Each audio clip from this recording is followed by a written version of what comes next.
Amerikani Teksas shtati bir chekka bir qishlog'i. Bunaqa chekka qishloqlarda aholi soni o'sishi juda kamayib boryapti. Mana bunaqa uylar tashlandiq bo'lib qolyapti. Sababi amerikalik yoshlar startaplar qilish uchun, yengil hayot uchun katta-katta shaharlarga ko'chib o'tyapti.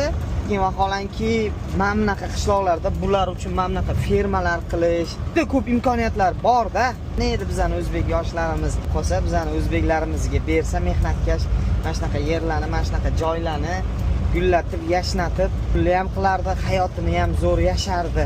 Lekin amerikalik yoshlar ketyapti katta-katta shaharlarga, aksariyati boryapti, startap qilmoqchi bo'lyapti, qila olmayapti, keyin ichkilikka berilyapti, chekyapti, oxiri gey bo'lib ketyapti va natijada qishlog'iga ham qaytib kelmayapti. Mana bunaqa uylar tashlandiq bo'lib qolib ketyapti.